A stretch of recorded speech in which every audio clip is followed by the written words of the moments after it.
Vamos responder algumas questões do tema de obstetrícia. O tema separado foi assistência ao pré-natal, então a gente vai estar resolvendo algumas questões. Essa é uma questão da Secretaria de Estado de Saúde de Goiás, então diz aqui: leia o caso clínico a seguir. Paciente com 20 semanas de gestação com informação de imunização completa para tétano em gestação passada, que ocorreu há 1 ano. Esta gestação deve receber nenhuma dose de imunizante contra o tétano? Incorreto. Uma dose de DTPA a partir da 20ª semana de gestação? Gostei desta. Uma dose de DT no primeiro trimestre e uma dose de DTPA, eu acredito que não, porque ela já teve uma gestação anterior, né? E supostamente está com a caderneta de vacinação completa. 3 doses de DT na primeira metade da gestação. Não, apenas uma dose de DTPA a partir da 20ª semana de gestação. É isso aí. Corretíssimo. Então, vamos para a próxima. Durante a primeira consulta obstétrica, a avaliação do crescimento fetal é fundamental para o rastreamento precoce de alterações da gestação. Em relação ao exame obstétrico e à medida da altura uterina, assinale a alternativa verdadeira. A ausculta dos batimentos cardíacos fetais com estetoscópio depinar é possível a partir de 9 semanas de gestação, enquanto o sonar Doppler só deve ser utilizado após 16 semanas. Eu acredito que isso daqui está errada. A medida da altura uterina deve ser realizada com a paciente em decúbito dorsal, certo? Membros em extensão e bexiga vazia, utilizando fita métrica entre a sínfise pública e o fundo uterino, correto? Eu acredito que essa daqui esteja correto, mas vamos ler as outras. A altura uterina é pouco útil na avaliação do crescimento fetal, apresentando baixa sensibilidade e especificidade, devendo ser submetido rotineiramente pela ultrassonografia. Não. Valores de altura uterina abaixo do percentil 10 apresentam alta especificidade, mais de 90% para diagnóstico de restrição de crescimento fetal, porém baixa sensibilidade. Vamos lá. Estava correto. Tá, e agora eu quero saber a do pinar. Então, vamos lá, ó. O estetoscópio depinar geralmente é possível a partir de 18 a 20 semanas de gestação, e não a partir de 9, ok? E além disso, o sonar Doppler pode ser utilizado a partir de 10 a 12 semanas. Então aqui a gente já verificou por que estava incorreta. Aí a altura está incorreta porque a alternativa está incorreta porque a altura, a partir da avaliação do crescimento fetal durante a gestação, quando realizada de forma seriada, pode refletir com precisão o desenvolvimento fetal, sendo uma prática comum e recomendada no pré-natal. Perfeito. E a D, por que a D está errada, né? Embora valores de altura uterina abaixo do percentil 10 possam indicar risco de restrição de crescimento fetal, a especificidade e sensibilidade mencionadas não são precisas. A altura uterina é uma ferramenta de triagem e não deve ser usada isoladamente para o diagnóstico. Vamos para a próxima, da UEM. Referente ao aconselhamento pré-natal inicial, responda a alternativa correta. A atividade física leve a moderada é prejudicial e deve ser desencorajada na gestante? Não, errado. A suplementação de ácido fólico com o objetivo de prevenção de defeitos do tubo neural só é recomendado a partir do 2º trimestre. Incorreto, o ácido fólico, ele geralmente é recomendado antes mesmo da gestação, do início da gestação. Gestantes não imunizadas podem receber as vacinas contra difteria, tétano, hepatite B, vírus influenza, pneumococo e meningococo e raiva. Caramba, aí. Eu acho que isso aqui tá errado, mas eu fiquei um pouco na dúvida, eu vou deixar essa aqui no pente. A administração suplementar de ferro só é recomendado como tratamento nos casos de anemia ferropriva, não é como suplementação, não é como tratamento, não é apenas tratamento. A falha em se detectar batimentos cardiofetais com o sonar Doppler só deve levantar suspeitas a partir de 17 semanas de gestação. Cara, a partir de 10, 12 semanas eu já consigo ouvir o sonar Doppler, né? E aí? Eu fiquei em dúvida entre a C e a I. Cara, eu vou marcar a C, mas vamos ver. Acertamos, tá? Então, realmente, a gente pode estar vacinando a gestante contra difteria, tétano, hepatite B, influenza, pneumococo, meningococo e raiva, conforme indicado para proteger tanto a mãe quanto o feto de infecções graves. E a última aqui, ela está errada. E por que ela está errada? Porque a partir de 12 semanas de gestação, que eu já devo levantar suspeita, né? Se se tiver a falha na detecção do batimento cardiofetal com o sonar Doppler. Vamos lá para mais uma, quinta. Secundigesta, com idade gestacional de 18 semanas, comparece à consulta na unidade básica de saúde para iniciar seu pré-natal. Está assintomática e ao exame clínico não são identificados alterações. A paciente, no entanto, relata que entrou em trabalho de parto espontâneo com 32 semanas em sua primeira gestação. Ó. Considerando o caso descrito, é indicado prescrever. Vamos lá. Ela está 18 semanas atualmente e na gestação anterior ela teve, né, um parto prematuro ali, né? Houve um trabalho de parto prematuro. O que a gente vai estar indicando? Uma indometacina por via oral diariamente? Cara, não me recordo de ter visto isso. Pesságio vaginal após 22 semanas de gestação? Não. Progesterona por via intramuscular semanalmente? Também não.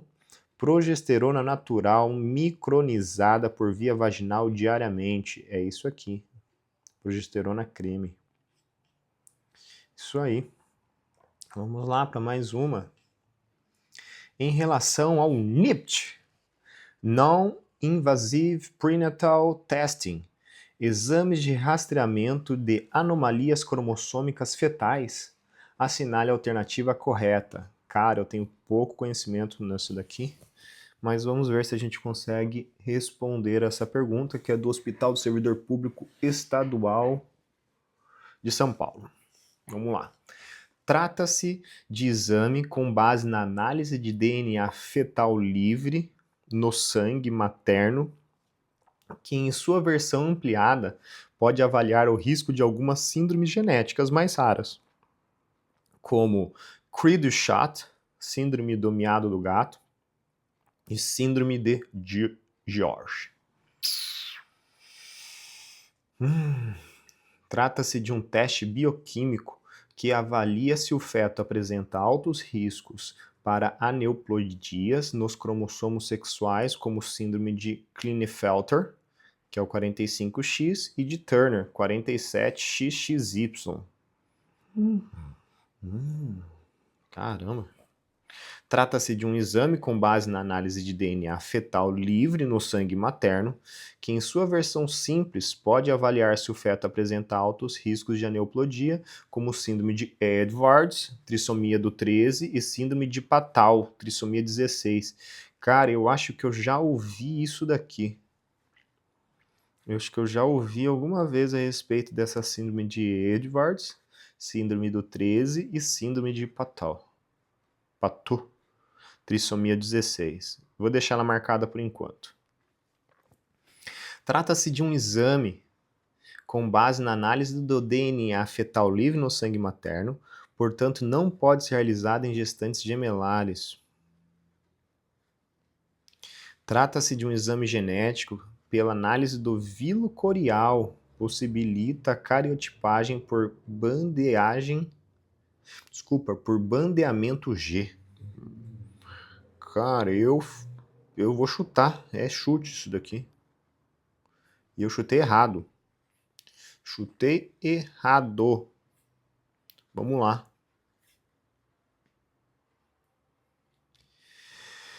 Então vamos lá, alternativa A, que é a correta.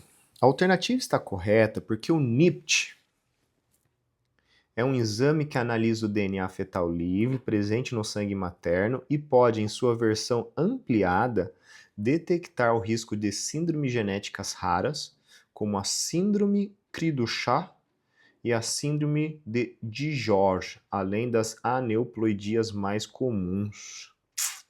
Por que não é a que eu marquei? Erroneamente 2016 que não é condição viável em humanos. Viajei nisso aqui.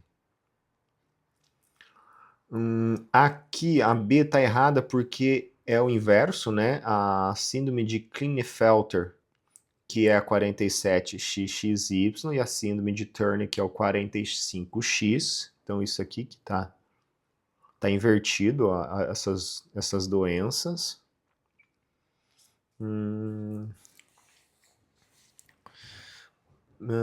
Reduzido em exame ainda aplicável. Ok. É isso aí. Kevin errou. Para a próxima. Essa daqui é a Associação Médica do Rio Grande do Sul, a famosa ANRIGS. Então vamos lá. Uma gestante de 10 semanas e 6 dias, ela vem à consulta de pré-natal. Ela não apresenta fatores de risco ou queixas. Após a consulta, o médico agenda uma ultrassonografia para ser realizada em 1 semana. O tipo de ultrassonografia que ela deverá realizar é 10 semanas e 6 dias, né? E ela vai realizar na próxima semana. Será que a morfológica de primeiro trimestre medir a translucência nucal? Eu não quero ver a função do corpo lúteo. Morfologia do segundo trimestre, não, estou no primeiro ainda. Obstétrica para ver fenômeno de descentralização, não. Isso aí. É a morfologia de primeiro trimestre, tá? Então, entre 11 e 14 semanas é indicado a ultrassonografia morfológica, né, de primeiro trimestre, que é para verificar, né, a medição da translucência nucal.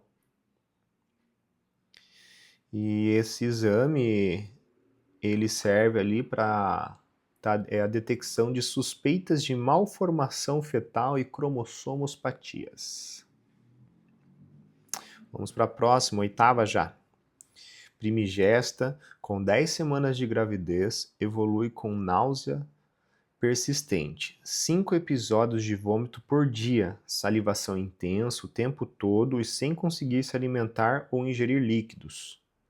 Exame físico, tá? Desidratação leve com demais sinais vitais normais.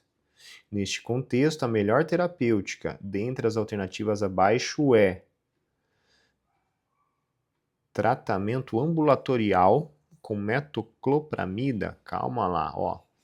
Ela tá com 10 semanas de gravidez, tá com náusea persistente, 5 episódios de vômito por dia, salivação intensa o tempo todo e sem conseguir se alimentar ou ingerir líquidos. Cara, ela não consegue nem ingerir líquidos.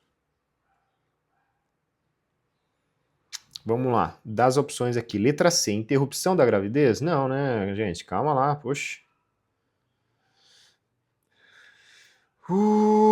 Agora vamos lá. Vamos fazer uma internação, hidratação, jejum inicial e sintomático. Cara, não é das piores. Ela não consegue ingerir líquidos. Eu gosto dessa daqui. Acho interessante, na verdade. Tratamento ambulatorial com metoclopramida. Também não está errado. E aí, o que a gente vai fazer?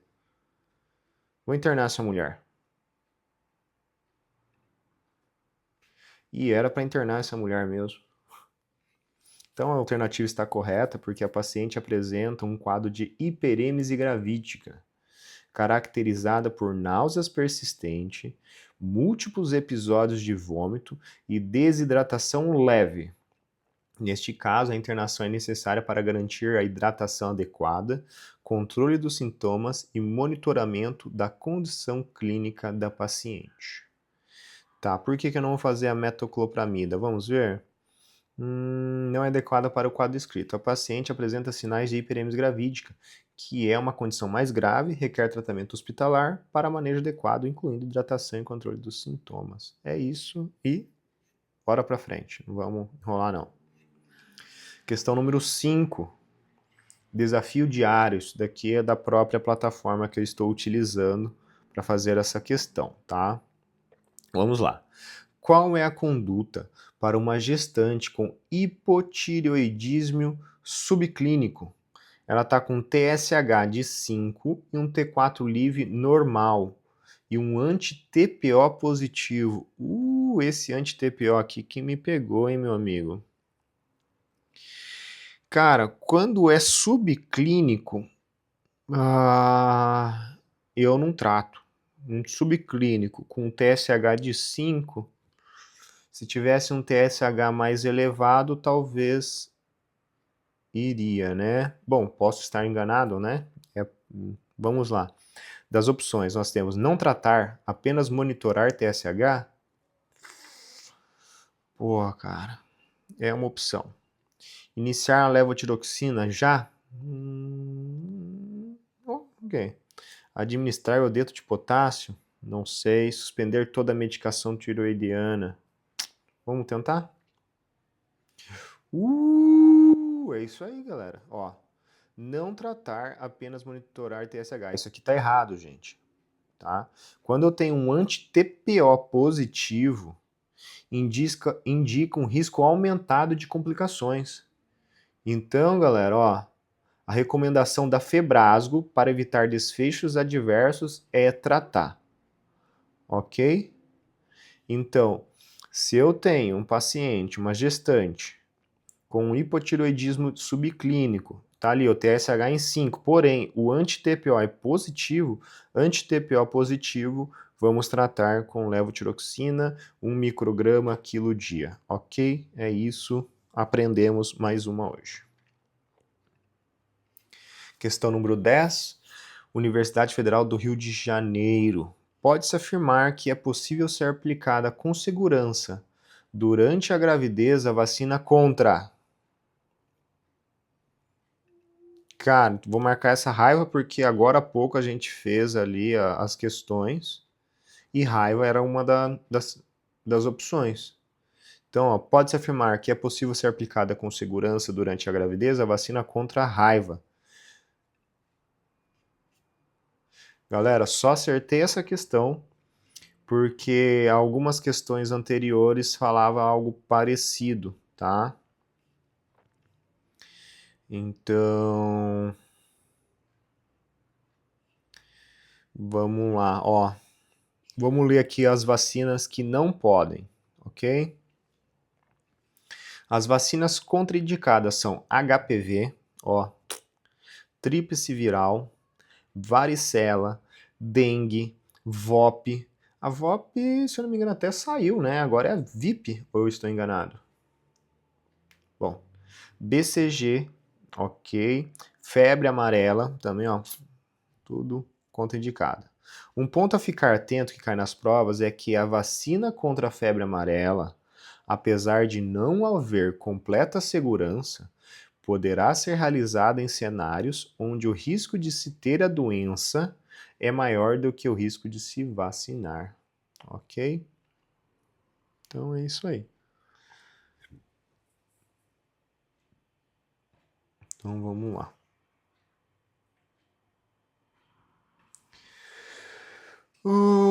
Questão número 11.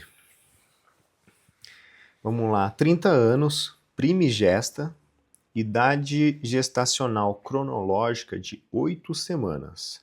Assintomática, veio à medicina fetal para a realização do primeiro ultrassom da gestação. As imagens demonstraram saco gestacional intrauterino com diâmetro médio de 16 milímetros, uma vesícula vitelínea de 3 milímetros e um eco embrionário de 2 milímetros. Não identificados batimentos cardíacos. Imagem hipoecogênica em ovário direito com sinal do anel de fogo ao Doppler. Pequena quantidade de líquido livre em cavidade pélvica. De acordo com o caso clínico exposto, assinale a alternativa que apresenta o diagnóstico mais provável. Caraca, então essa paciente tem uma vesícula vitelínica de 3 milímetros e um eco embrionário de 2 milímetros. Porém, não é identificado o batimento cardíaco e há uma imagem hipoecogênica em ovário direito, com sinal do anel de fogo ao Doppler. Pequena quantidade de líquido livre na cavidade pélvica. De acordo com o caso clínico exposto, assinale a alternativa que apresenta o diagnóstico mais provável. Cara, trata-se de um abortamento retido? Tá, mas ela tem essa imagem hipoecogênica em ovário direito. Eles não iam colocar essa imagem hipoecogênica em ovário direito à toa.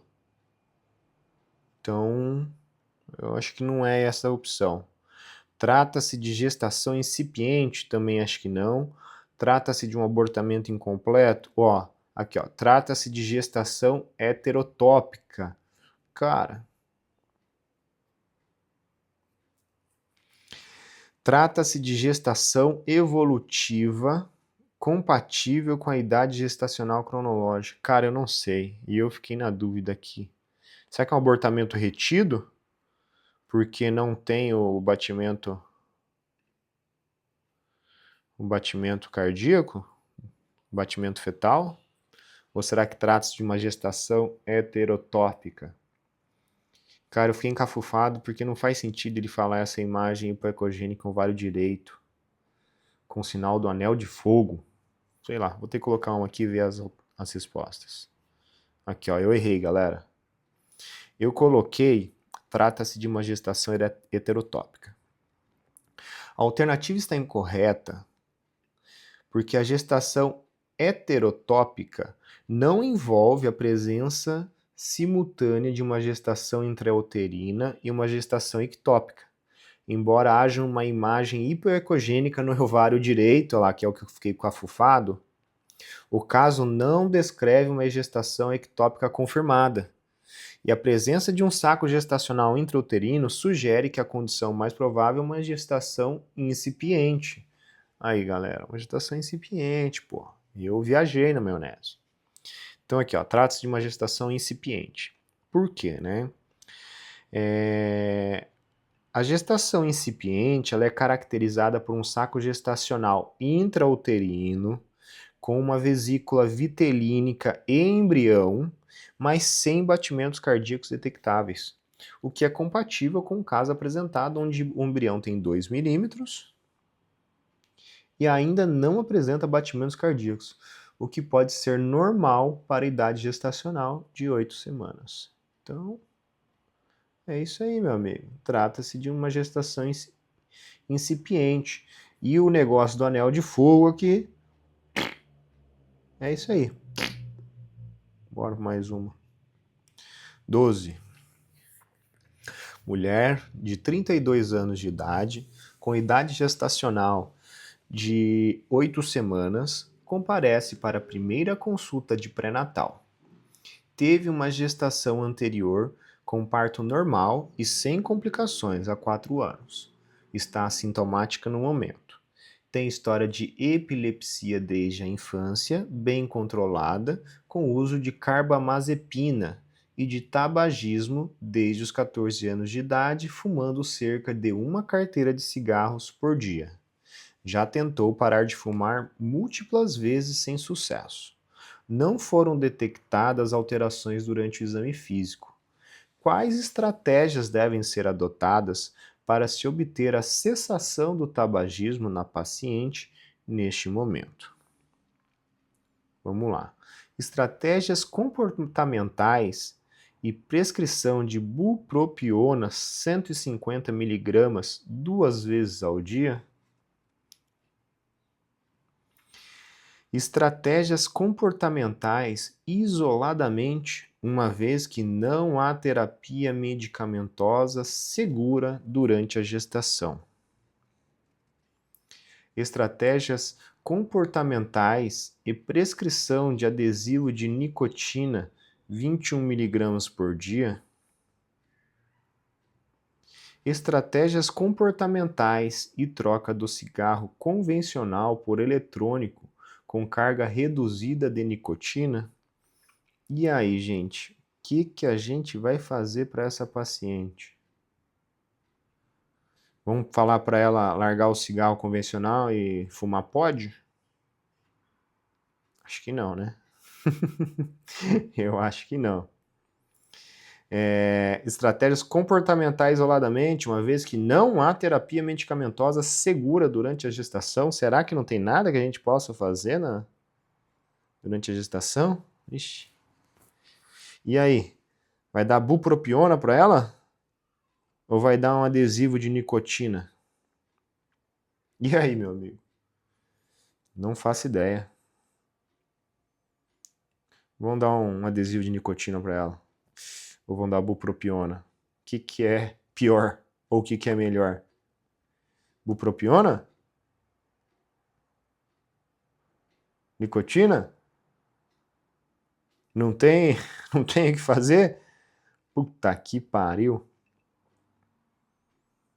Ah, não é possível que é nicotina. É bupropiona. É o adesivo, cara. Caraca aí. Então, a alternativa está correta porque combina estratégias comportamentais com a prescrição de adesivo de nicotina, que é uma abordagem recomendada para gestantes que fumam.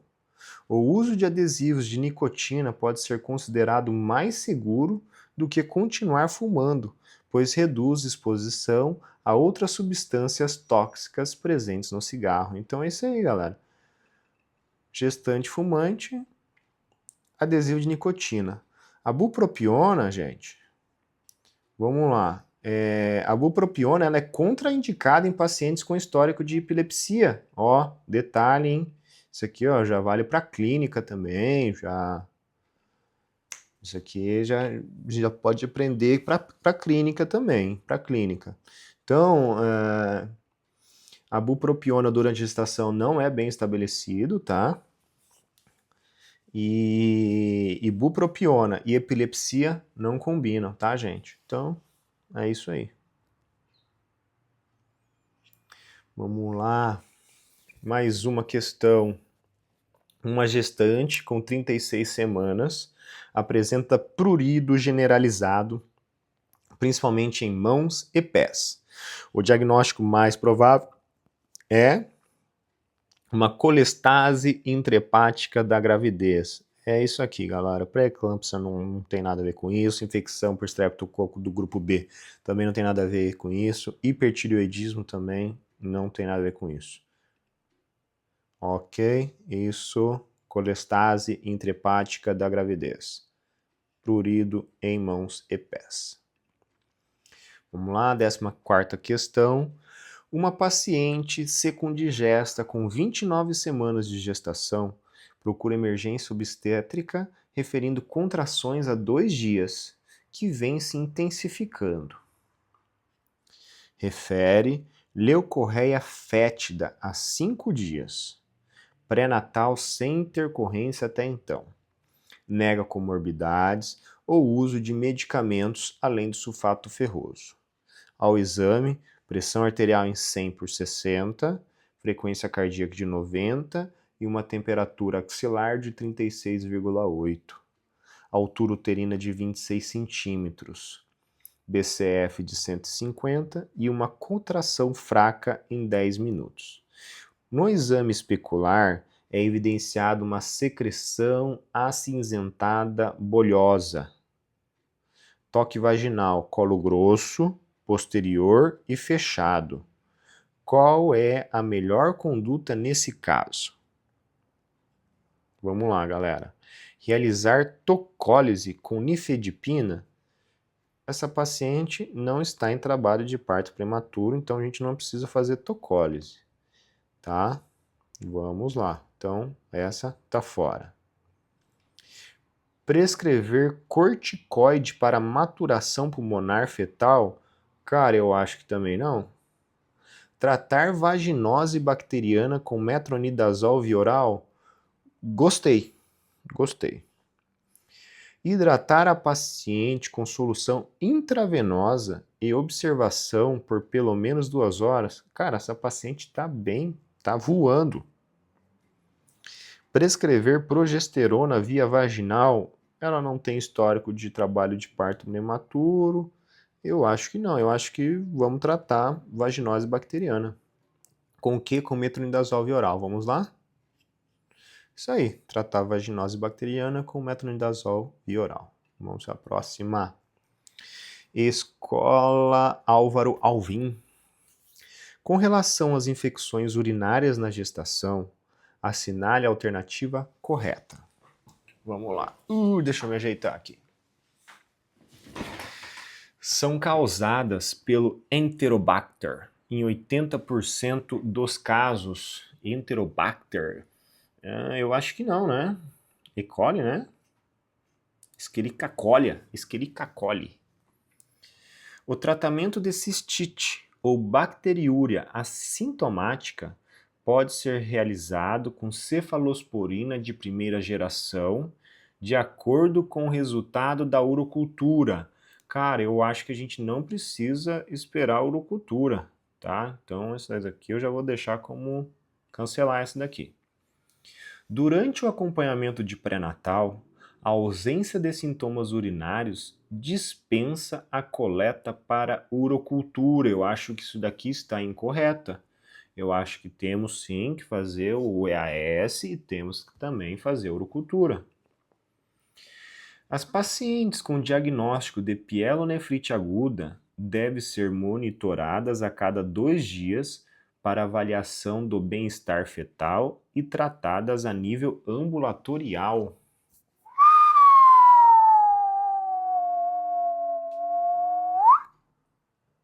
Cara, tem alguma coisa errada aqui, hein? Tem alguma coisa errada aqui, hein? Vou ter que ler de novo. Enterobacter? Cara, que porra é essa de Enterobacter? Pra mim é o tal da E. coli, né? Escherichia coli, que é 80% dos casos. O Enterobacter seria isso e eu não sei. Bom, vamos lá. O tratamento de cistite ou bacteriúria assintomática pode ser realizado com cefalosporina de primeira geração? Sim, que eu sei que pode, de acordo com o resultado da urocultura. Cara, eu vou marcar isso daqui, mas tá, tipo, não precisa esperar a urocultura. Se ela tem bacteriúria, eu vou tratar. Não preciso esperar a cultura ficar pronto para ver se a cefalosporina vai ou não dar conta do recado. Durante o acompanhamento de pré-natal, a ausência de sintomas urinários dispensa a coleta para a urocultura? Não, tanto que trata bacteriúria assintomática. Então isso aqui não tem nada a ver. Isso aqui tem nada a ver, tá? Fala. As pacientes com diagnóstico de pielonefrite aguda devem ser monitorizadas a cada 2 dias para avaliação do bem-estar fetal e tratadas a nível ambulatorial. Cara, é nível hospitalar isso daqui. Vou marcar a letra B. Cara, era a letra B. Mas eu achei estranho isso daqui, não gostei muito disso daqui, tá? Por quê? Bacteriúria sintomática. pego e trato. Cefalosporina, uma cefaloxina, mete uma cefaloxina lá, pronto, acabou. Não precisa o resultado da urocultura. Vamos ver o que diz aqui. Pode ser realizada com cefalosporina de primeira geração, como a cefalexina, exatamente, ou de acordo com o resultado da urocultura. Tá, é aqui, ó, é que não ficou muito bem escrito aqui, por isso que eu acabei me confundindo, né? Primeira geração ou de acordo com o resultado da urocultura. Então foi esse ou aqui que me pegou. É isso aí, galera. E aqui, ó, não é ambulatorial, aqui, ó, é hospitalização. Uma próxima, 16ª. O principal benefício da suplementação de ácido fólico no período pré-concepcional, e no período pré-concepcional e no início da gravidez é reduzir o risco de defeitos do tubo neural, como a espinha bífida e a anencefalia. Gostei dessa. Já vou marcar, não vou nem ler as outras. É isso, pronto, acabou. Ácido fólico, tubo neural. Bora, próxima. Associação Mato-Grossense de Combate ao Câncer. Um grupo de pesquisadores desenvolveu uma nova droga para controle do diabetes mellitus. Os resultados quanto à eficácia e segurança foram promissores e, após uma série de estudos em animais, o medicamento não evidenciou risco para o feto. Todavia, ainda não existem estudos controlados em mulheres grávidas. Diante dessas informações, em qual categoria do FDA, que é o Food and Drug Administration, este medicamento seria classificado quanto ao seu uso durante a gestação? Cara, eu acho que seria o uso não recomendado durante a gestação. Por quê? O medicamento não evidenciou... vamos lá. O resultado quanto à eficácia e segurança foram promissores. E após uma série de estudos em animais, o medicamento não evidenciou risco para o feto. Todavia, ainda não existem estudos controlados em mulheres grávidas. E eu acredito que é isso aqui, cara, o uso não é recomendado durante a gestação. Se liga o que está escrito aqui, hein? A alternativa está incorreta, porque categoria D do FDA é para medicamentos que têm evidência de risco para o feto humano. Realmente, eu não tenho evidência de risco. Foi nem testado. Mas podem ser usados em situações de risco de vida ou doenças graves, onde os benefícios superam os riscos.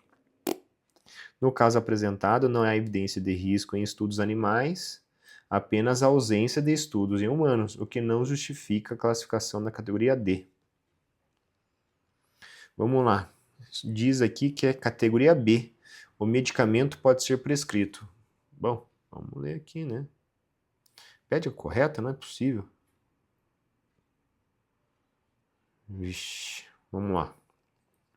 A alternativa está correta porque a categoria B do FDA é destinada a medicamentos que em estudos com animais não demonstraram risco para o feto, mas não há estudos controlados em mulheres grávidas, que é o que está escrito ali na questão. Isso se alinha com a situação descrita na questão, onde o medicamento não evidenciou risco em estudos animais, mas ainda não foi testado em mulheres grávidas. Isso aí. Bom, isso aí. Espero não aparecer mais uma questão dessa. Vixe, essas questõezinhas é osso, hein? Vamos lá. Recentemente, a vacina contra o vírus sincial respiratório, caraca, velho, isso aqui vai cair no final do ano, hein? Foi incorporada ao SUS. Considerando essa informação, assinale a opção que apresenta a faixa gestacional recomendada para administração da vacina materna contra o vírus sincial respiratório, a fim de que haja proteção ao recém-nascido. Caraca aí, moleque! Puta! Puta que pariu, meu irmão. Olha, e agora? E agora? A DTPA. A DTPA é para proteger o feto também, né? E aí, será que entre 20 e 24 semanas? Isso daqui eu vou marcar no caderno, que uma questãozinha dessa vai cair no final do ano. Eu vou ter que marcar no caderno isso. Essa eu vou marcar. VSF. VSF. Vacina. Quando que eu vou aplicar? Eu vou acabar colocando aqui entre 20 e 24 semanas. Mas na verdade é entre 32 e 36 semanas. Então entre 32 e 36 semanas. Vamos lá. A faixa gestacional recomendada para a administração da vacina materna contra o vírus sincial respiratório é entre 32 e 36 semanas. Este período é considerado ideal para garantir a transferência de anticorpos para o recém-nascido, proporcionando proteção nos primeiros meses de vida. Caraca, velho. Aí, galera, marca essa questão aqui, questão 18. Eu acho que tem grandes chances aí de cair futuramente aí no final do ano a respeito dessa algo bem parecido com isso aí nas provas de residência que a gente vai estar prestando no final do ano. Questão 18, tá? Vou até marcar. Questão 18. Questão boa. Vamos lá, galera. Secretaria Municipal de Saúde de Curitiba. Qual desses exames não faz parte da rotina pré-natal? Hemograma, a gente pede. Tipagem sanguínea, a gente pede. Sorologia para sífilis, a gente pede. Colesterol para gestante, exame de rotina, a gente não pede. Beleza? Show de bola, vamos para a próxima. Questão 20 já, galera. Uma primigesta, 29 anos, apresentou pielonefrite no primeiro trimestre, ocasionada por E. coli. Olha lá, a E. coli da questão anterior, essas questões anteriores que a gente comentou. A conduta mais adequada no acompanhamento pré-natal é, ok? Então, há 29 anos, ela é primigesta e no primeiro trimestre teve uma pielonefrite. Conduta mais adequada no acompanhamento é antibiótico profilaxia diária ao longo do pré-natal? Eu acho que não, hein? Prescrição de composto à base de cranberry e manjericão? Acho que não também. Ingesta adequada de líquido e micção a cada 6 horas? Olha, ingesta adequada de líquido, legal. Micção a cada 6 horas. Então ela vai dormir meia-noite, 6 horas da manhã, acorda. Se ela vai dormir às 10 horas da manhã, 4 horas da manhã, levanta para fazer xixi? Estranho, hein? Realização de urina 1 e urocultura em cada trimestre? Sim, isso a gente vai fazer. Ressonância magnética das vias urinárias? Eu, hein? Caraca aí! Vai fazer antibiótico profilaxia diária ao longo do pré-natal. Porra! Então, paciente, gestante, que teve uma pielonefrite, antibiótico profilaxia diária ao longo do pré-natal. Essa eu não sabia. Vamos lá. Então, o que diz aqui, ó? É uma medida eficaz para prevenir recorrência de infecções urinárias em gestantes que já apresentaram pielonefrite, especialmente quando causadas por E. coli, que é um patógeno comum. Essa abordagem é importante para evitar complicações durante a gestação e proteger tanto a mãe quanto o feto. Agora, por que não é essa aqui, ó, a realização de urina 1 e urocultura a cada trimestre? Que geralmente é o que faz, não é isso que é feito? A alternativa está incorreta porque, embora a realização de urina 1 e urocultura em cada trimestre possa ajudar a monitorar a saúde urinária da gestante, essa abordagem não é uma medida preventiva ativa contra a recorrência de pielonefrite. A profilaxia antibiótica é mais eficaz para esse propósito. Caraca aí. Então, deixa eu até anotar aqui também, galera, rapidinho. Gestante que teve pielonefrite é igual a TB profilático diário. Caraca! Então, fazer o quê, né? Bora para a próxima. Questão número 21. Hospital Universitário Evangélico Mackenzie, 2026. Caraca aí, vamos lá. Uma gestante de 26 anos, gesta 2, pare 1, 0 abortos com 12 semanas, inicia o pré-natal na ESF.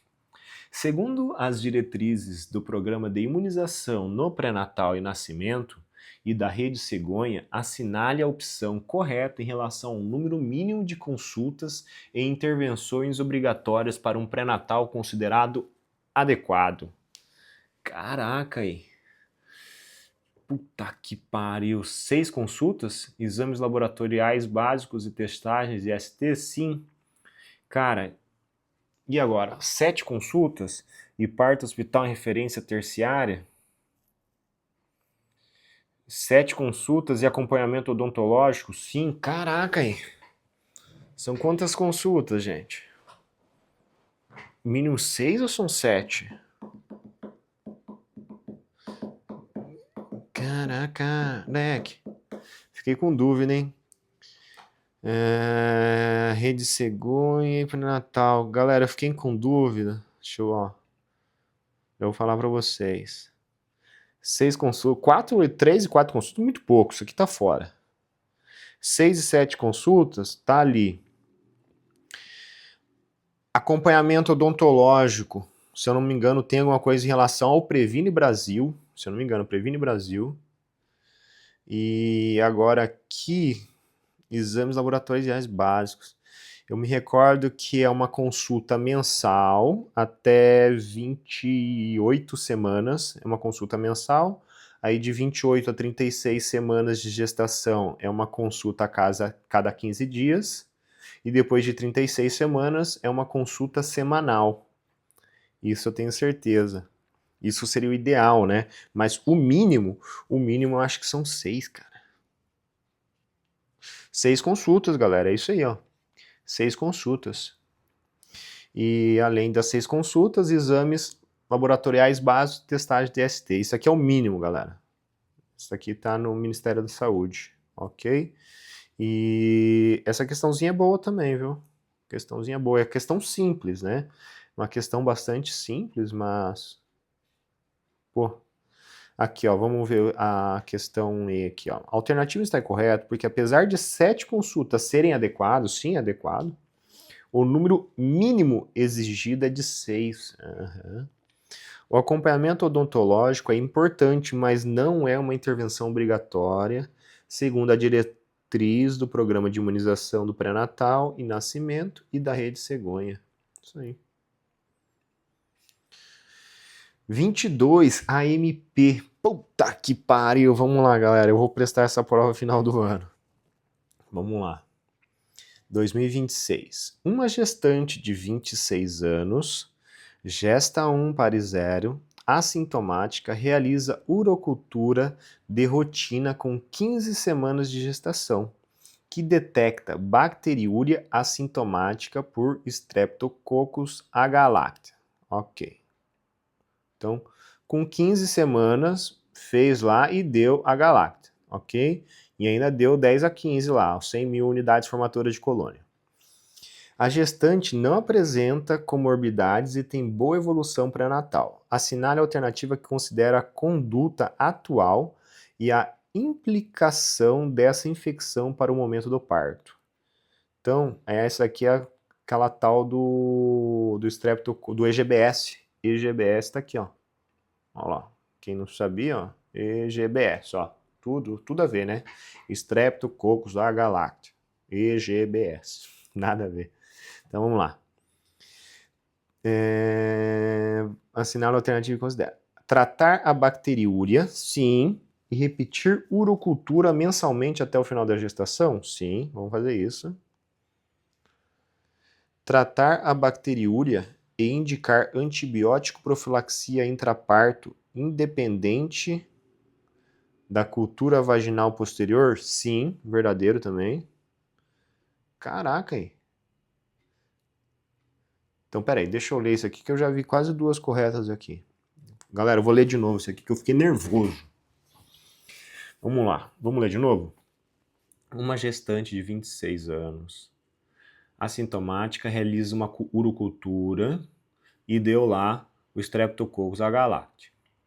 A gestante não apresenta comorbidade, tem boa evolução pré-natal. Assinar a alternativa que considera a conduta atual, ó, ela que é o quê? A conduta atual e a implicação dessa infecção para o momento do parto. Ó, tem que, cara, essa banca é fera.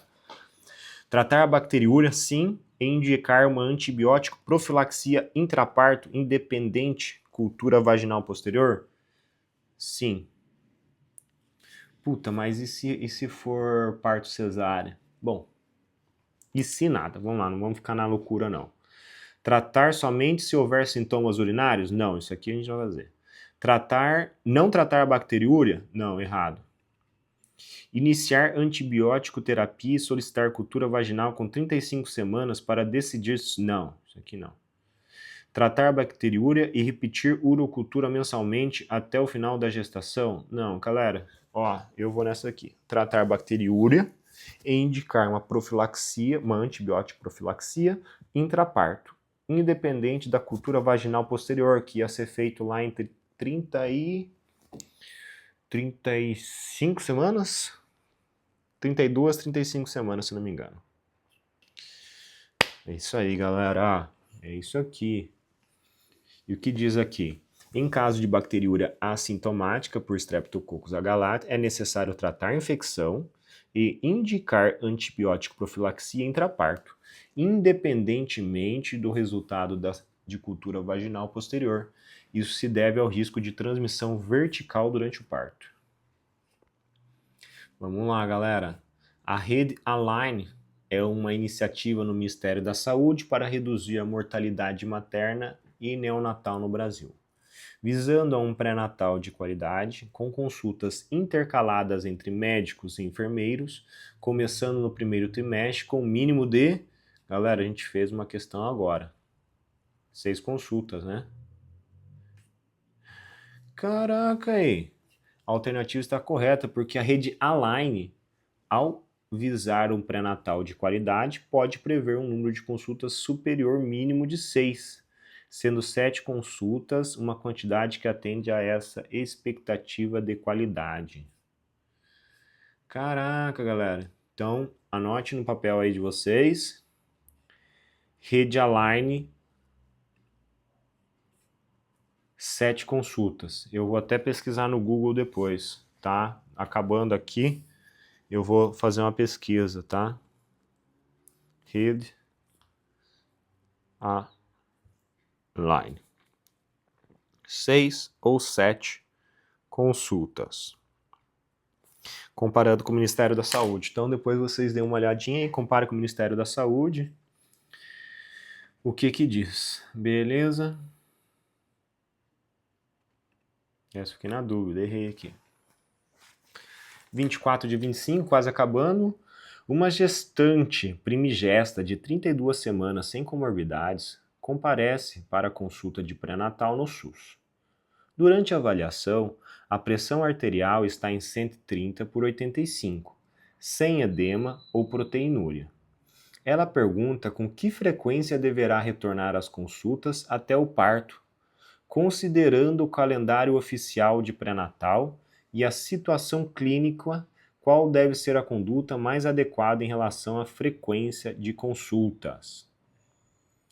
Vamos lá, ó. Tá com 32 semanas. 32 semanas, ela é quinzenal até 36 semanas e depois semanal até o parto, que foi o que eu tinha comentado com vocês numa questão anterior lá, tá? Ó, mensal até o parto? Não, mensal é até 28 semanas, se eu não me engano.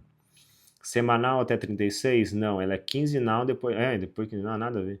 Quinzenal até o parto, depois pressão, não, é isso aqui, ó. Quinzenal até 36, depois semanal até o parto.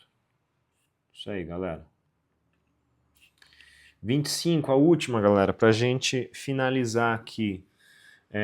O segmento pré-natal, numa gestante de risco habitual, é fundamental para que o médico pré-natalista tenha a habilidade e a possibilidade de identificar eventuais situações e atuar para avaliar o risco e talvez evitar um desfecho favorável. Assim, é correto solicitar para todas, já na primeira consulta, o teste de pesquisa de anticorpos regulares, CUMBS indireto, para avaliar o risco de isoimunização? Não, galera, isso aqui a gente não faz. Para todas, não.